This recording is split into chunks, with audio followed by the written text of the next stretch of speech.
And a good afternoon to everybody, and welcome to another edition of Real Talks. My name is David Steele. So today, I thought what we'd do is talk about a little something different. Um, so I was actually following somebody else on Twitch last night, and they were playing poker on the PS4, and I hadn't fired it up in a long, long time. And so after all the updates and everything else, um, one of the games, and I will link all the videos there. Um, Hello, Colin. How are you? Um, I will. I'm doing well, thank you. Thank you. I hope you're doing much better. Um, so one of the things after all the updates, one of the things I saw, and this was the last game. I'm a decent gamer, but not like some people. And so after all the updates and everything else, I had saw something that I hadn't seen in years, and it was the last game that I beat. And I think, and I'll once again I'll link all of the things in there for you guys, but I think it's a perfect game. And we always talk about perfect movies and everything else, and art's subjective. We know that, but I'm talking about The Last of Us Part Two. Now, anybody who is not familiar with The Last of Us, first of all, get on board.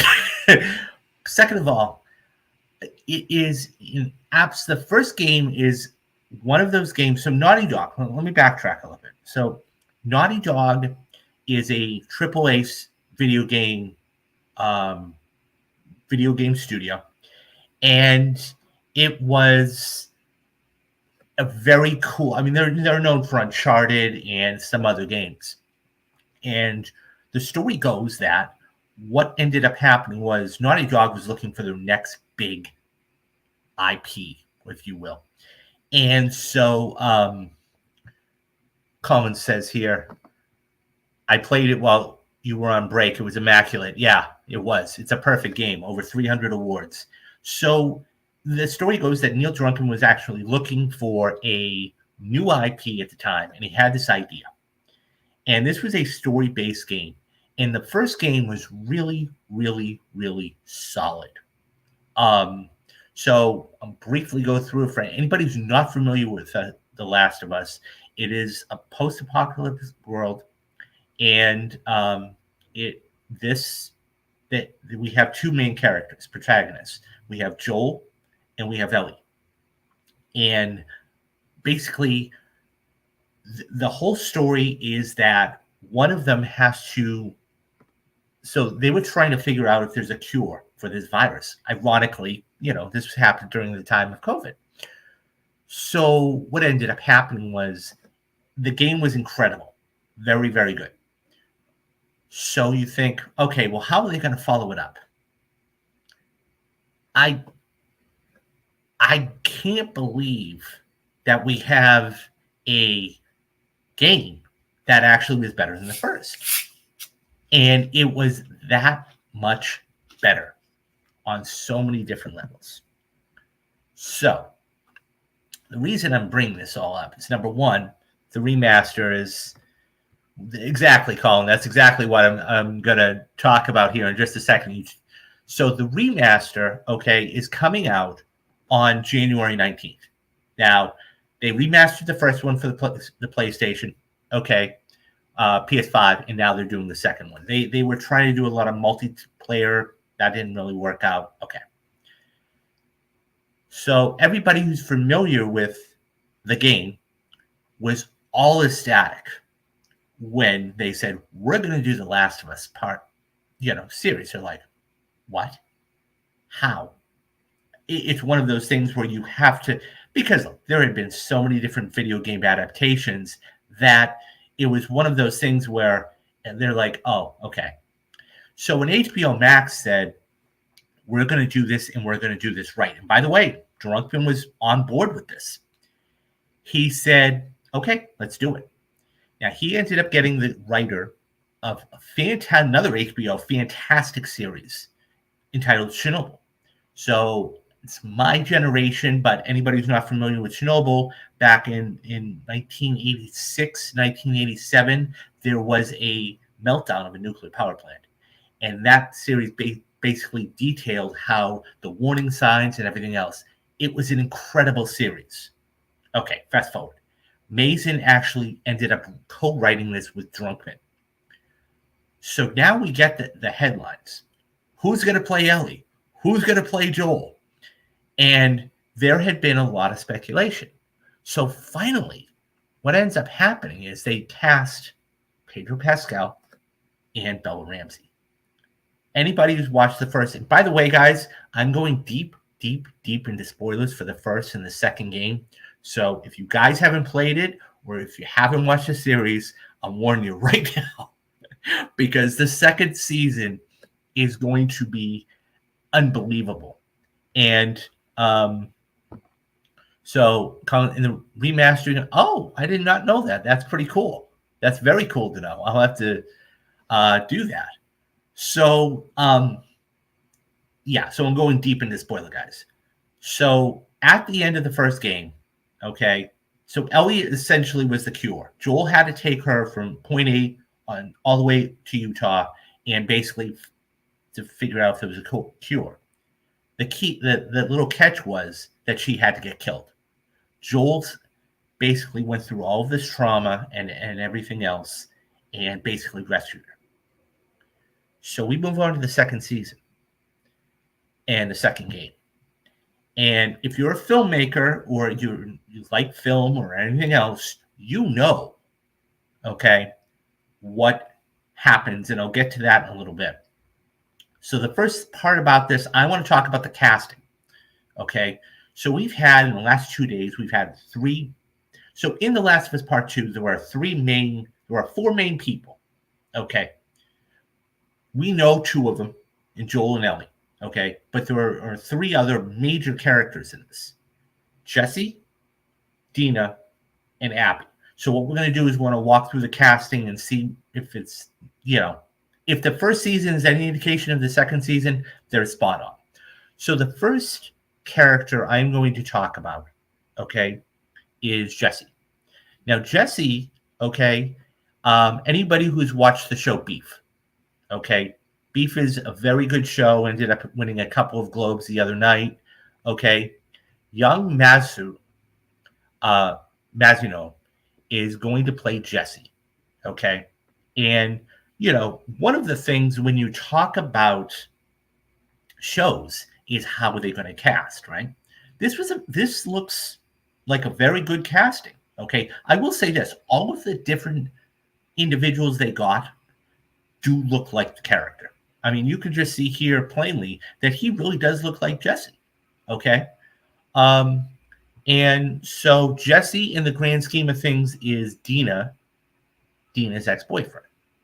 I think that this is going, he's not going to have a huge role, but he's going to have a little bit of a pivotal role, especially if they kind of change up the or rework the story like they did for the first season. I think this is a really good casting. He looks the part.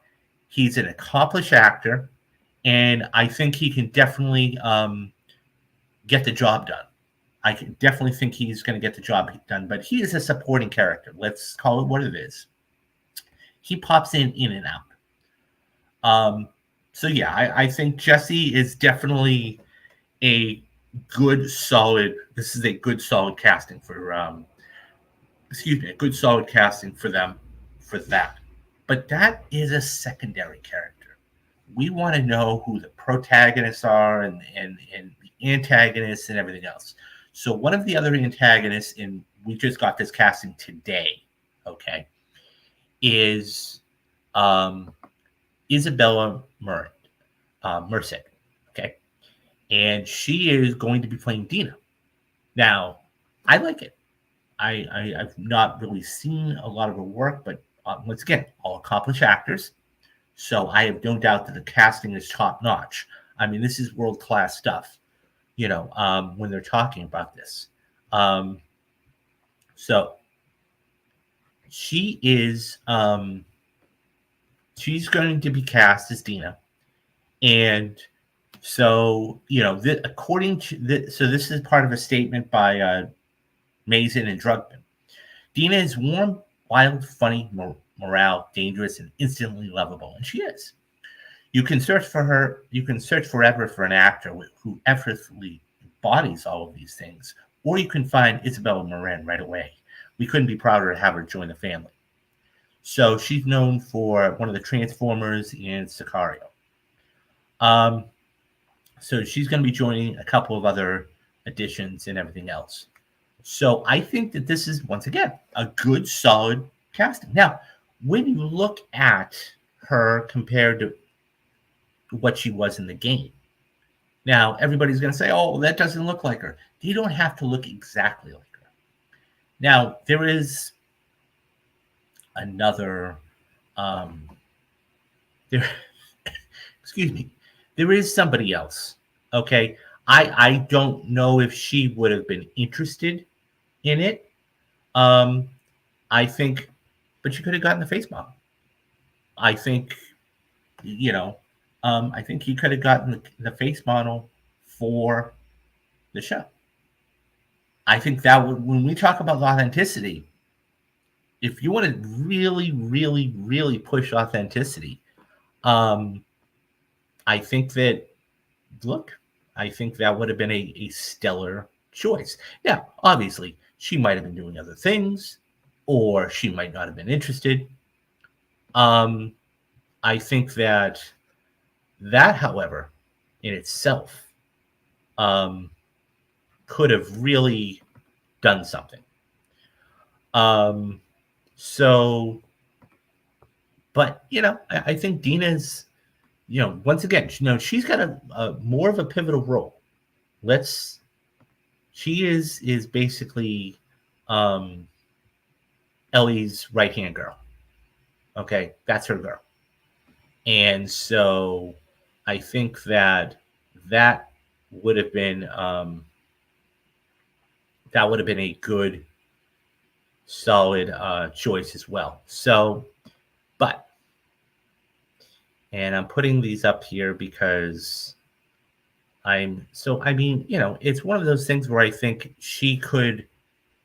I have no doubt she's going to do well. I have no doubt she's going to do well.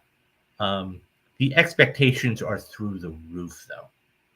The expectations are through the roof. Maybe she'll cameo how Troy Baker did. That's a possibility. That's a possibility. I think that would be really good, actually, if she cameoed. I don't know exactly. Maybe she's in Jackson.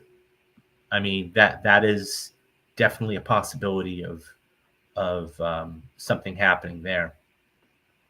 But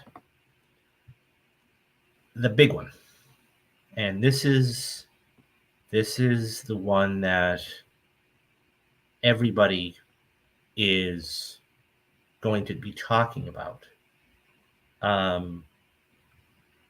So I want to see if, okay. So the one that is really, as I said, now we're kind of going through both of them. There is one character, and Colin, you're right, it's Abby. There is one character that really is necessary, and that's Abby. Abby is going to be, so we just got this today, okay, that Caitlin Dever, I should say, is going to be playing Abby. Now, I could bring up a photo of her and what she looks like, but Abby is the perennial one. This is the one that anybody who has played the game, it's a long, long, long game. It's about 15 hours. But what they do is they make you, there's 3 or 4 main themes. One is, and I love in the first 10 minutes how they use death and life, okay? And then, it's about acceptance and then forgiveness. So we go through, and Abby is the other one. Abby is the other big, big character. And so, once again, accomplished actress in Caitlin Devers. But she's going to have, first of all, she needs to stay off social media. Anybody who's played the game and knows about Joel's death, she needs to stay off of social media. Because I'm telling you right now, she is going to get bombarded by so many trolls and so much hate that it isn't even funny. And I think that being said, she really does need to stay off of social media. So the reason I bring this up is because, well, let's face it, she is the one that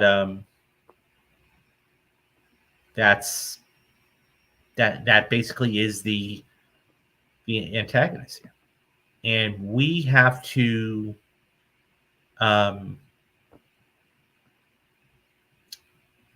basically, I was watching that. I was gonna actually play the clip. First of all, I don't want to get hit with a copyright and get taken down. But anybody who has seen the game and knows the game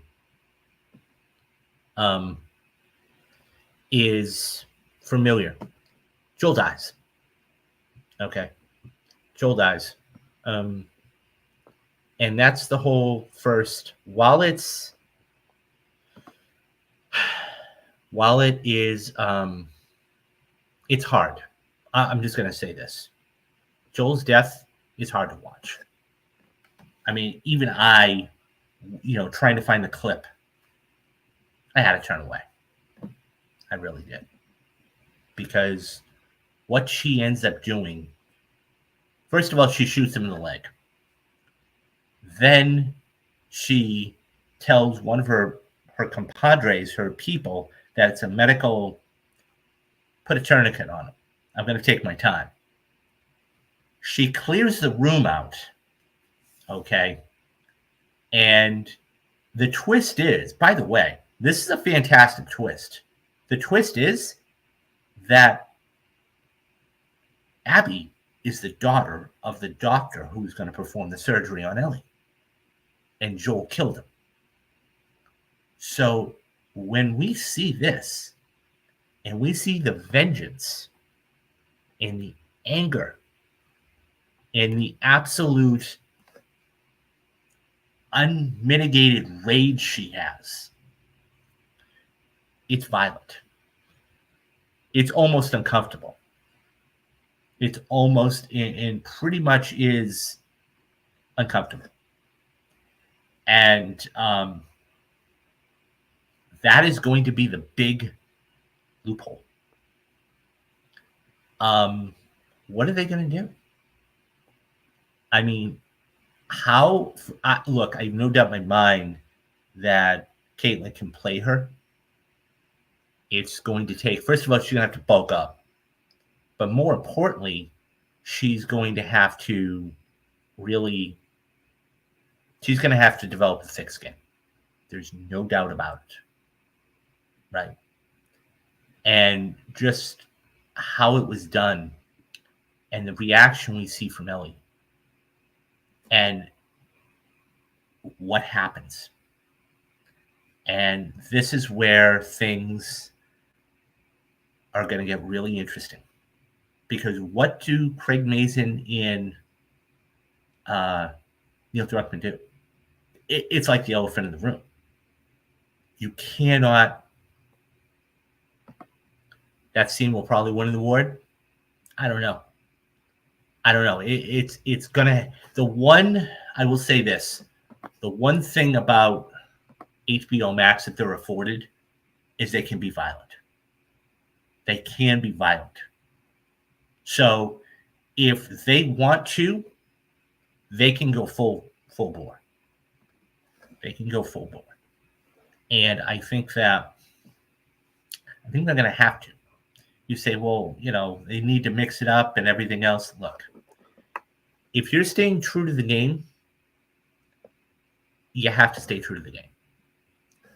I have an idea where they're going to go. Obviously, I'm not in tune or in touch with anybody there. But I think that what you do is you have this scene. So I have what I call an oh shit moment. It's a moment in a show or a movie, preferably a show, where in every show has to have in the last 5 to 7 minutes that hook to keep you coming back for the next week. Now it doesn't necessarily always have to be there, but it does have to be there, especially in the first episode, okay, in the second season, especially because the expectation, right? The expectation is that we have to have somebody that's really badass as Abby. I think that being said, you basically you have something where it's in the last 10 minutes. So you have his death, okay, in the last 10 minutes. Because look, you have to. That is the inciting incident of the full season. Okay. The reason why Joel has to die, okay, the reason why Joel has to die is because he lied to Ellie. He lied to Ellie. So at the end of the first game and at the end of the first season of the show, basically Joel is telling Ellie that no, there was no cure. Okay. The truth has to come out. So his deeds of lying to her cannot go unpunished. Okay. And the thing is that I feel that he died so early in part 2, but that was needed. It was needed that he died that early because it was the inciting incident of the whole game. If he doesn't die, okay, if he doesn't die, what ends up happening is you don't have a game. You really don't have it because everything is copacetic up until that point.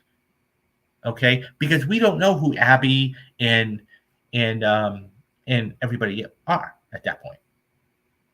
We have no idea. So I think that it's necessary that he has to die this early.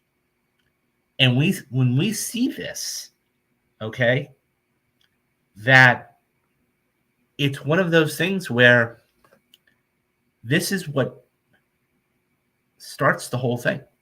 So what I would do personally, okay, is I would in the first episode, with about 15 minutes left, you kill Joel. Okay. After that, what ends up happening is that what ends up happening is this. She comes back, they start to recover. There's that scene where Tommy and Ellie are sitting on the couch and says, look, Maria won't let me go. And she's basically saying, what? Why not? Okay. You know who did it. Why don't you? She's like, I'm leaving in the morning. You can stop me or not. Okay. And so at that point, he leaves. Okay. He leaves. And she goes, and she's still, really busted up. I mean, not only cuts on her face, but she's crying. And she goes into the bathroom. Okay. And you just see this tears flowing down her face. She looks down. She wipes away the tears. And then when she just looks up, she gives you that Stanley Kubrick look. And anybody who's seen like Full Metal Jacket, that scene where Pyle is like looking up where he's in a crazed look, but he hasn't gone crazy yet. That's what's called a Kubrick. It's that kind of look. She just looks up. And it's just terror. It's this kind of look on her face. Not that look exactly, but the look of you're fucking dead. I'm going to kill every single one of these people that hurt me, my family, and everybody else. And that's it. That's where he cut it off. Because right there, at that point, everything's done. Everything's done. You've killed Joel, so you have the inciting incident done. You know Ellie's going to go after him with vengeance.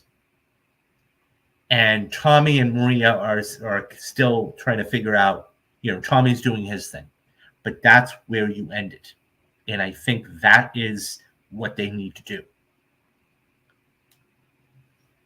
If they're going to do the death, and they have to, they need to go full out. This is a disturbing game to even look at. But they need to go all out. They really, really do. Abby wouldn't really have a reason to be mad unless she tried to kill Joel because of the death of her father. Right. So that is one of the things that they make us do as a player, okay, is once we get to a certain point in the game, okay, where it's the halfway, which, by the way, I think that's where they're going to end the season. So, once again, full spoilers. Anybody who hasn't watched it or seen it, okay, I'm letting you know right now. After they find Tommy, okay, and he uses some of the interrogation tactics that Joel did and everything else.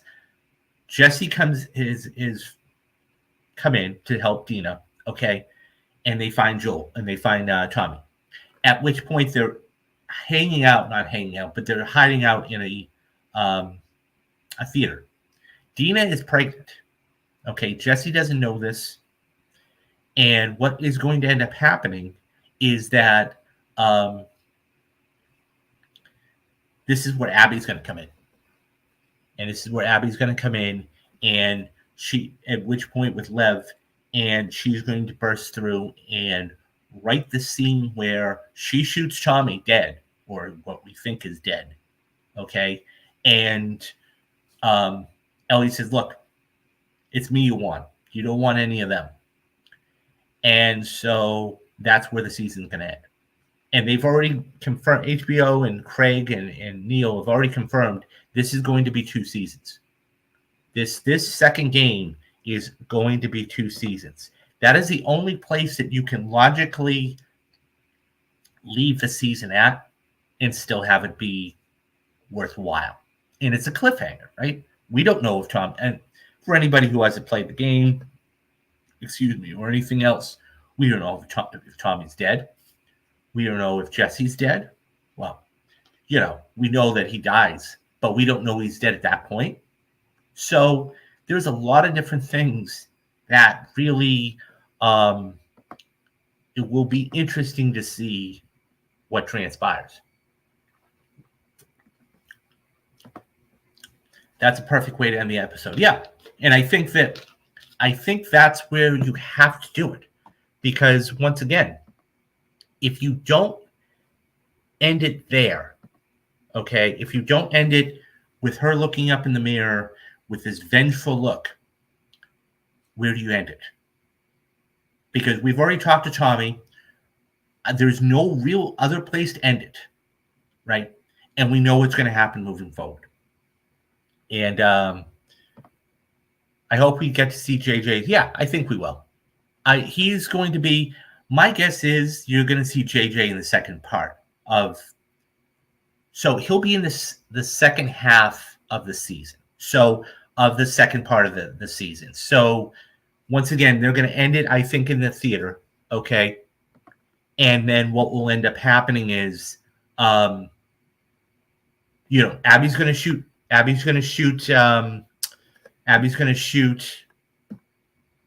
Jesse, and Abby's going to shoot Tommy. The second season is going to be, and by the way, you're thinking to yourself, how the hell are they going to do this when the whole second part of the game you're playing as Abby? I think what we're going to see, okay, is flashbacks. Because if you remember the second half of the season, okay, or the second half of The Last of Us Part 2, okay, we play as Abby. We play as Abby, and this is before, okay, all of this stuff's going on.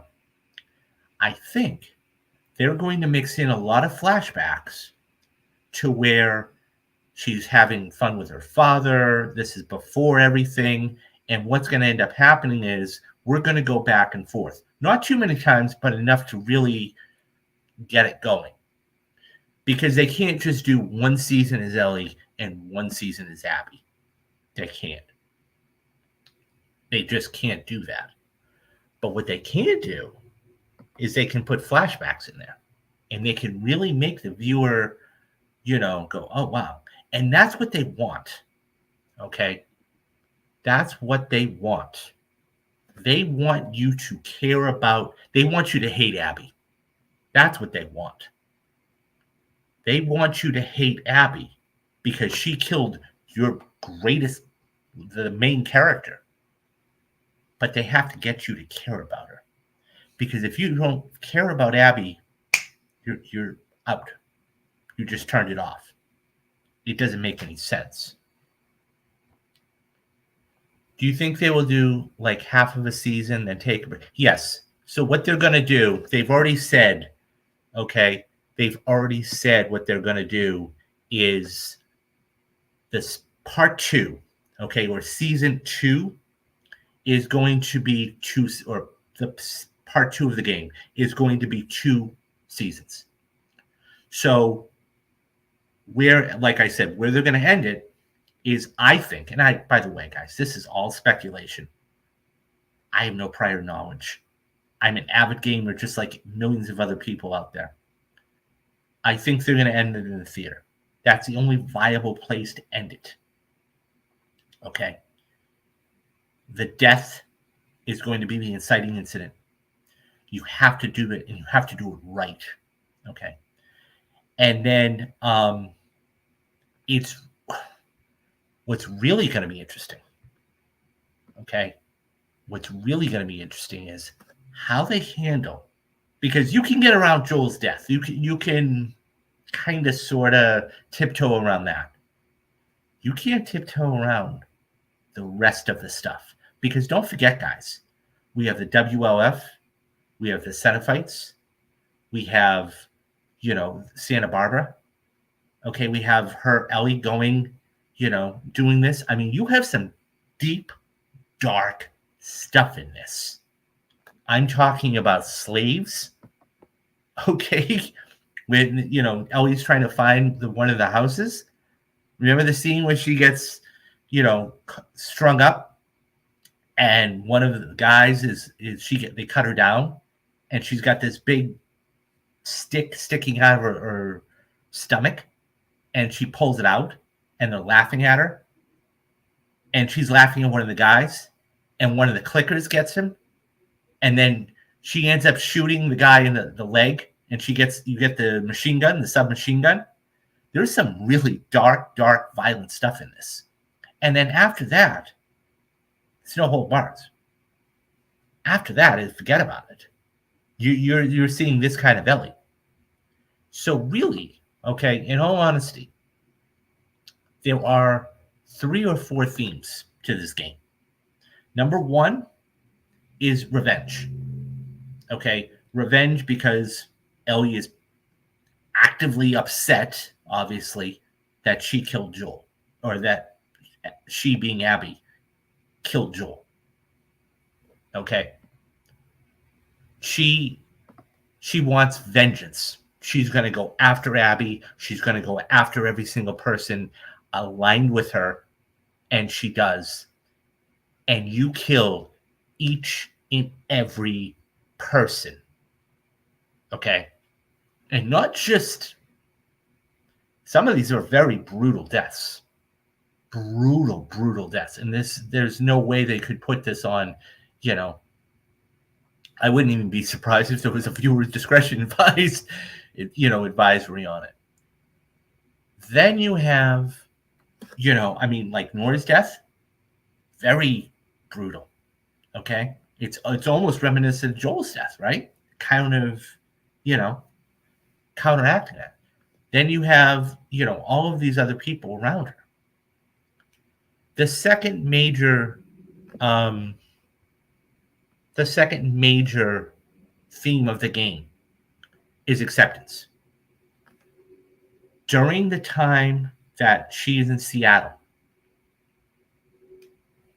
Ellie has to accept that Joel's dead because it goes from revenge to acceptance, and eventually she accepts Joel's death.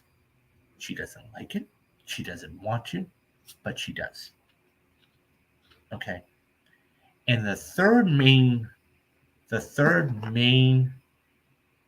um, theme of the game is forgiveness. Is forgiveness, and how, because there is a point in the theater, okay, and I don't know if we're going to get to that. We'll probably get to that at the end of it'll probably be in the last episode, where Ellie and Abby are fighting, and she is about to slit. So this is the dichotomy. This is how it's so good, right? Lev is with Abby in the theater. Okay, she's already beaten the ever living daylights out of Ellie. She is about to kill Dina. Okay, and Ellie whispers, because she's on the ground, she's really mangled up, she's pregnant. And she's like, I don't care. And she's about to slit her throat, and Lev walks in. And that stops her. Fast forward, much later in the game, when Ellie goes to the aquarium, and you have I'm blanking on their names. Okay, they were a couple. Okay, but now he's fallen in love with Abby, but she's pregnant. And what ends up happening is she ends up killing her, and she finds out she's pregnant, and she gets sick because she killed somebody that was pregnant. So you see the dichotomy, right? Somebody gets killed like that, and somebody gets saved. So I really believe that what's going to end up happening is they're going to obviously save Dina. Okay. And that's where probably after the fight, that's where we'll probably end. But yeah, so forgiveness. So at the end of the game, okay, when she goes down, and it's brutal. I mean, people were just hanging on poles, and they're dying. I mean, they're dead. Bunch of dead bodies. And you just see Abby. Now, mind you, when we see her throughout the game, she's built like a truck. She could kick the crap out of anybody. Okay. So the thing is that at that point, when we see her,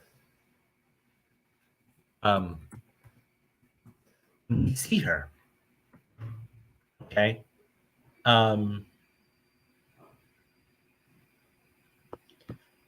it's one of those things where, yeah, she is completely and totally,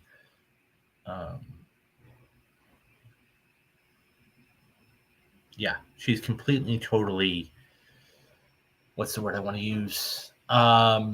She's not herself. She's hanging on the pole. She's lost a ton of weight. Okay. She has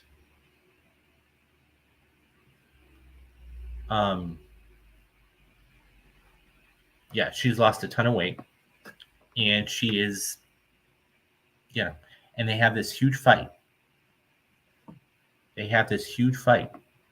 there's a scene where Ellie is about to drown. She's about to drown Abby. And you see that shot of Joel, and she lets her go. She's like, "Get out of my sight." She spares her life because Abby did the same. And that's going to be the underlying question. Abby had already made contact with those fireflies on Catalina Island. So once you beat the game, okay, you see this big round dome, and that's Catalina Island, and there's a boat there. And what ends up happening is that she made it to Catalina, and that's where a third game, everybody wants a third game. I personally don't. I think it would kind of taint this. But that all being said, this is a very dark type of thing. I don't know what they're going to do. Once, that they don't have to really, the good news is all they have to worry about is Joel's death in the first season. They don't have to worry about any of the other stuff until much, much later on. Yeah. And I think that it's going to be interesting to see. It's one of the most, perfect is kind of a long shot of a word, but to me, this is a perfect game. It won over 300 awards, Game of the Year. I mean, IGN, Game Informer. I mean, just a plethora of, 9.5 out of 10.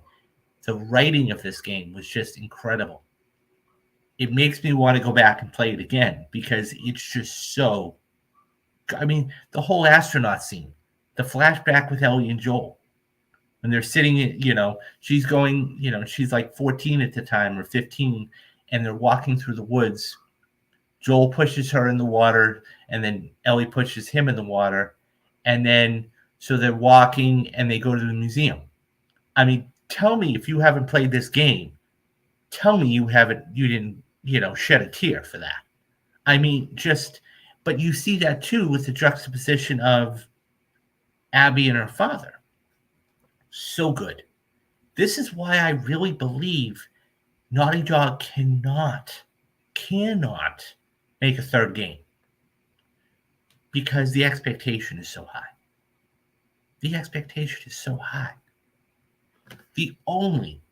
And I'll say this outright right now, the only way that you can make a third game is if you did a prequel.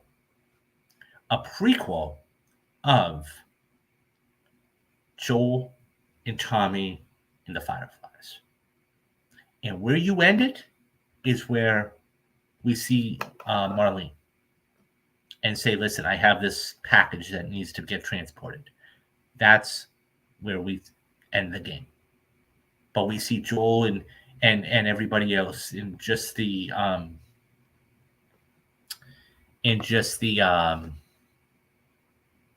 just their uprising, their upbringing through the Fireflies. That's the only way it works. Because otherwise, what ends up happening is, there's no other story. There's no other. What is Ellie going to do? Logically play this out for a minute. What is she going to do? She doesn't know where Abby is. She's lost Dina and JJ. She's past Joel. Okay. There's no other legitimate way to do it unless you make a prequel.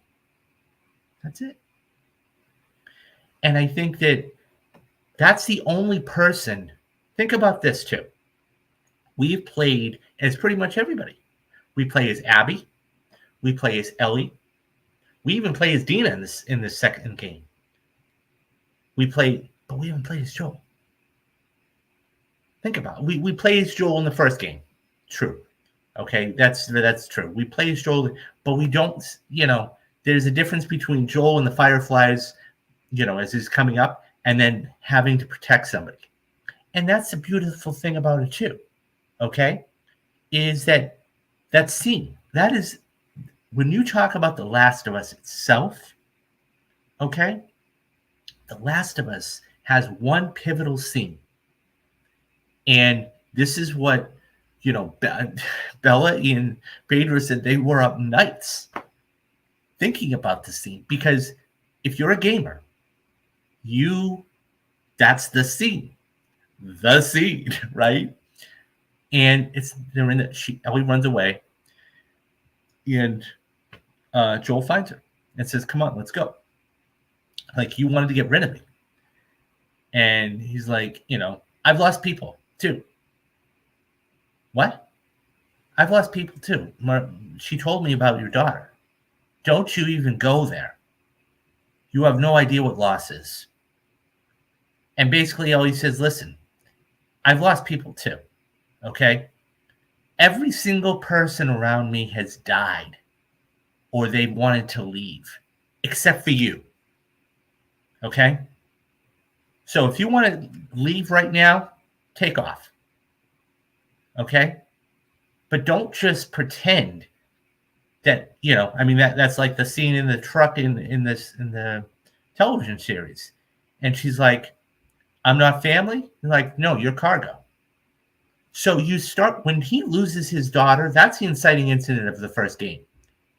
When Joel loses his daughter in the first game, okay, and he not believes, but he grows to care for Ellie. He grows to care for her. That's why he saves her at the end of the first game. That's why. When David is basically trying to kill her, and she runs out of the burning building and says, "I've got you, baby girl." Okay? He's attached himself to her. He loves her so much, he doesn't want to see anything happen to her. So when we get to this game, and Abby does what he does to her, does what he does to him, that's why she's enraged. That's why she is so... We've never seen this before. Okay? My question is going to be, okay, because we all know, we all know that Bella can bring it. We all know that Bella can bring it. The question is, what is the scenes between Bella and Caitlin going to be like? That's what's going to be fascinating, because they have to be able to match toe to toe and head to head. I personally, like I said, I don't want to see a third game, because frankly, it's going to ruin the second game. When you have perfection, and that's what The Last of Us Part 2 is. I know it's not just luck. It's not just me saying this. It's hundreds and hundreds and hundreds of words backing it. You can't top. You cannot top it. You've hit the pinnacle. Okay? So I think they're better off leaving it alone, and then doing a prequel so you could see the uprising, Joel and Tommy. Because we haven't played as Tommy yet. That's the thing. We have not played as Tommy. We've played as Joel. We've played as Dina. We've played as Ellie. I think we even played as part as Marlene. But we haven't played as Tommy. I think that would be worthwhile. But yeah, the casting is now done. And this is going to be one of the most anticipated series of 2025. I believe that's when it's coming out.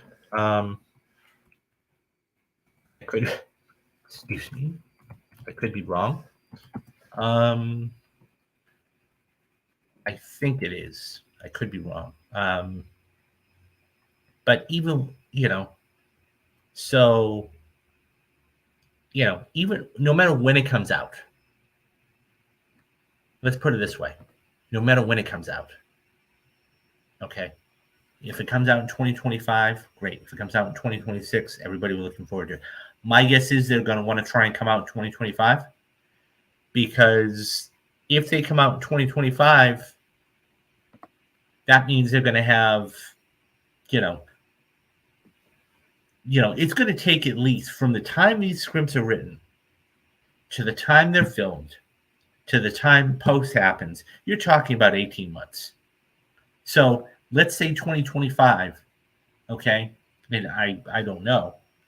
You're probably looking at like 2027, early 2028 for the second part of it. So because they really want to take their time. And my guess is they're going to write everything at once.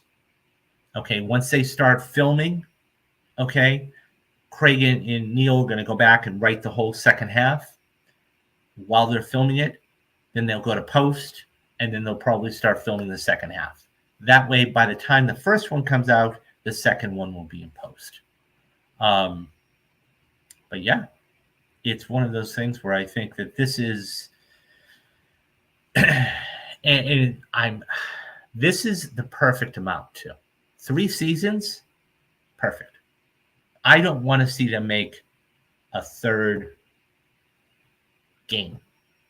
I just don't, because it's going to spoil it. So that's just where I stand. I think that, but this is a perfect game, and kind of makes me want to go back and, and by the way, I didn't even I thought I was pretty good. I didn't even get all of the collectibles or anything else. I thought I did pretty well, but I kind of want to go back and sit down and get involved and do it all over again. I got to say, though, even watching the small little bit of the YouTube clip that I did, of Joel's death, I was really kind of shaken up. It's a violent thing. So I don't know. We'll see what happens. I think that it's going to be a fun, whenever it comes out, it's going to be the number 1 or number 2 most anticipated thing of that season, of that year, for television, hands down. And think about it right now. HBO, just talking about that real quick, HBO, Succession is going to clean up at the Emmys this Monday. Okay, clean up. HBO, for the past 25 years, they have had fantastic shows. They've had fantastic shows. I mean, we're talking about The Wire. We're talking about The Sopranos. We're talking about even Sex and the City. It just runs the gamut. Okay? It runs the gamut. And I think that when that happens, and you have an organization like an HBO that can do that, that's it. You're expecting greatness. Game of Thrones, you're expecting greatness all the time, and that's what they're going to bring here. So yeah, that's today's little nugget. I obviously cannot wait for this to come back. I can't wait. This is going to be incredible. And yeah, so it's obviously, as we move forward and there's more and more, we'll talk about it then. But I actually so coming up, guys, we got a couple of things. So tomorrow, you're going to be getting another retrospective, okay? And I think that's either, excuse me, I think that's Quiz Show. I think you guys are going to be getting Quiz Show tomorrow for the retrospective. I scheduled them so far in advance, I forgot. And then next week, you've got 2 more retrospectives coming up. We're going to do a couple more live streams. I'm still trying to figure out what the topics are. I'm going to try. So I just found out today, and I want to send out a warm congratulations to him. Speaking of The Last of Us, speaking of HBO Max and all this, Timothy Good, who was on this show when it was the number one show in the world, ended up winning an Emmy. So I wanted to give him a shout out. And if you guys have not watched the Bills, that third episode of The Last of Us, go watch it. It will make you cry. I think it's called A Long, Long Time. And he was the main editor, and his associate editor ended up winning an Emmy. And so hopefully, fingers crossed, I don't know this because he hasn't told me anything. Fingers crossed they're coming back for the second season. So yeah, I'm going to try and we'll see what kind of schedule he has, but I want to definitely try and get him back on the show ASAP. I'm in the works of trying to get another interview with a stuntman. He's been feature films for many, many years, doing television feature films. And so I'm trying to get that locked down. So I'm trying to get all these different things for you guys pegged down. But it also means that these things do take time. And so what I'm going to ask is that if you could, okay, and I'm not, first of all, anybody that watches all the way to the end, thank you, because it's a long video, even if you have to take it in nuggets. But this stuff does take time to produce. So what I've done is basically, this is the channel, okay? So first of all, hit that like and subscribe button, okay? Please, because that way you don't miss a single video.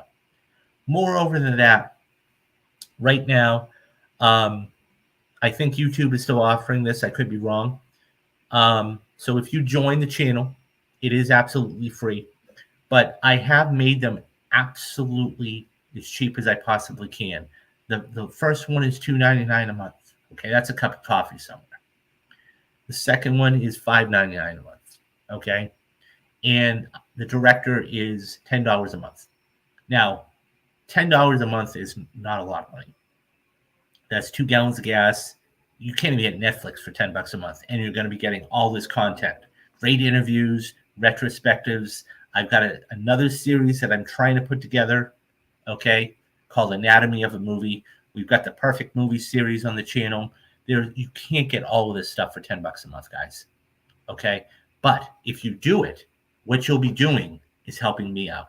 And Dadpool, who just came in, okay, is an extremely generous person, and he is actually one of my channel members. I've been here just personally, haven't played the game or seen part one, had stream open the whole time. Thank you. Oh, you're very welcome. You're very welcome. I hope I didn't ruin anything for you. It's definitely, it's good stuff. Dadpool is a very loyal member, and he's been with me from the beginning. And so my goal is that, so we're on the march. We're on the road to 2,000 subscribers. Hashtag 2,000. So my goal by the end of 2024 is to get 2,000 subscribers and 20 to 30 paid memberships. That's my goal, because I'd like to do this full time. And that means what I can do if you guys support me is I can bring you better content. And everything that even if you just hit the like and subscribe button, it's still very helpful because it gets it out there to everybody. And that's my goal. So, if you want to, and I'm not pushing, but if you guys would like to, you can, monetarily help me. But yeah, I have so much stuff lined up for the channel in 2024. I couldn't go. The whole other stream to go through it. So, but I wanted, because I hadn't been on, as a matter of fact, I just did a fantastic interview with a couple filmmakers the other day that really are worthwhile, and they're really highly successful. But that's the kind of stuff you're going to be getting on this channel. So, yeah, that's going to do it for this stream today. It's just about an hour, and that's perfect. So as I said, stay tuned for Monday. Okay, you're going to be, or tomorrow, I should say, you're going to be getting another retrospective, and then throughout the whole year, all this stuff's going to be brought to you. Okay, so that's gonna do it for today, guys. Do the three things that you should do every single day: be good to yourself, be good to others, and take care of yourself. And that's going to do it for me. I'm David Steele, and you have been watching Real Talks. Bye bye, guys.